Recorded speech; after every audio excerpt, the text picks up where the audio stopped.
Bonjour à vous les vierges, bienvenue sur ma chaîne, j'espère que vous allez tous très bien. On se retrouve aujourd'hui pour votre guidance générale de la semaine du 9 au 15 novembre. Donc guidance qui, je vous le rappelle, ne pourra pas parler à tout le monde, donc prenez uniquement les informations qui résonnent en vous, rattachez ces informations au domaine qui vous parle le plus. Si rien ne vous parle, je vous invite à vous diriger vers la vidéo de votre ascendant ou de votre signe lunaire. Il se pourrait aussi bien sûr que ces informations se prolongent sur les semaines suivantes. Je reste aussi disponible pour des guidances privées. Vous pouvez donc me joindre soit via mon adresse email ou mon site internet que vous trouverez en barre d'infos. Cette semaine, les vierges, j'ai tiré pour vous 5 cartes de l'oracle des miroirs, 5 cartes de la triade qui sont juste en dessous, 2 cartes du tarot de Marseille, une carte de l'oracle de Gaïa, une carte de la sagesse de l'oracle et on aura pour terminer un message du petit oracle des anges. Débutons cette guidance pour cette semaine du 9 au 15 novembre pour vous les vierges avec le tarot de Marseille. J'ai tiré pour vous cette semaine la carte de l'arcane sans nom et la carte du monde. Alors le message global qu'on peut déjà vous donner ici avec ces deux cartes, c'est que vos capacités, vos qualités vous ont permis de démêler des problématiques que vous avez pu rencontrer.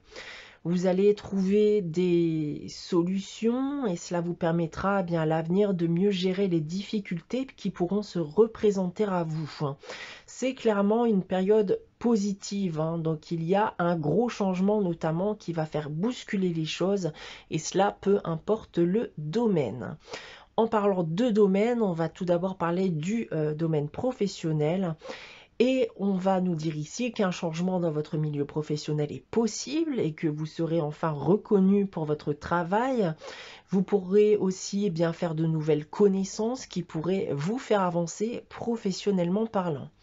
D'un point de vue sentimental et affectif, on vous invite à aller vers votre autre ou vers les autres afin de trouver votre bonheur.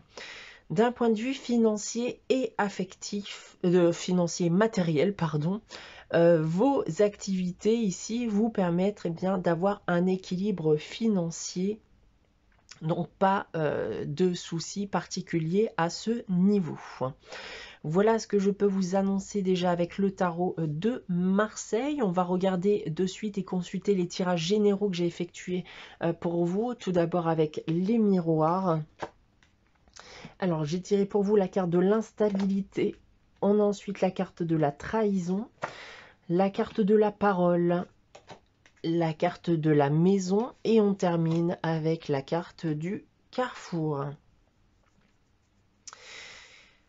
Alors, il y a pu ici avoir par le passé un lien avec une personne qui vous a fait du mal. Vous vous êtes séparés peut-être suite à une dispute, une trahison, tout simplement parce que cette personne a été malhonnête avec vous.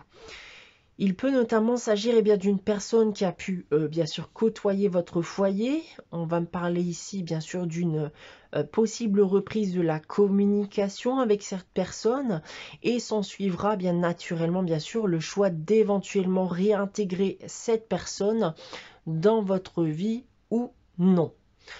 On a ensuite avec la triade. Alors la carte du silence, la carte de l'arme, la carte de la méditation, la carte du pardon et on termine avec la carte du voyage. Alors, on va selon moi ici m'apporter des précisions concernant la situation dont je viens de vous parler. On va vous demander ici de garder votre calme.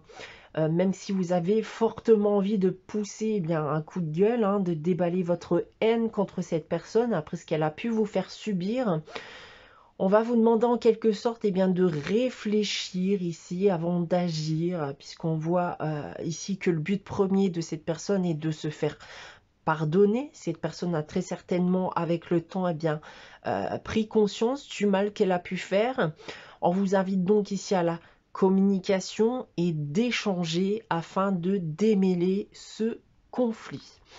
Voilà ce que je peux vous indiquer avec ces tirages généraux. On a ensuite ici avec l'oracle de Gaïa la carte purification feu. Alors, c'est une carte qui va nous parler d'introspection. C'est une carte qui peut nous dire que vous allez vous poser énormément de questions durant cette semaine, notamment sur votre parcours de vie, sur les décisions que vous devez prendre. Ça peut être aussi, bien sûr, ce qu'il peut vous manquer dans la vie. Donc vous allez clairement être en quête de vérité. Ça peut être une vérité d'ailleurs que vous connaissez déjà plus ou moins, mais vous avez peur justement d'y être confronté. On va vous pousser ici donc à accepter cette vérité afin de pouvoir améliorer votre vie comme vous le souhaiteriez. On a ensuite avec la sagesse de l'oracle, la carte de la paix. Alors cette carte de la paix va tout simplement nous dire que l'harmonie, le calme et la paix vont revenir dans votre vie. C'est une période où vous allez bien pouvoir souffler, vous allez pouvoir vivre, vous allez pouvoir partager. Et cela sans vous soucier d'éventuels problèmes qui pourraient justement noircir cette lumière qui est revenue et qui s'est installée dans votre vie. Donc, on vous demande bien sûr de profiter de cette période à venir. On va terminer votre guidance, les vierges, avec le message des anges. Et cette semaine, j'ai tiré la carte du courage qui nous dit « Tu en es capable, alors agis. Nous les anges, nous te soutenons. » Voilà pour vous les vierges pour cette semaine du 9 au 15 novembre. J'espère que cette guidance vous aura parlé, vous aura plu. N'hésitez pas à liker, commenter et à vous abonner si ce n'est pas encore le cas. On se retrouve dès la semaine prochaine pour une nouvelle guidance. En attendant, je vous souhaite de passer une très bonne semaine et je vous dis à très bientôt.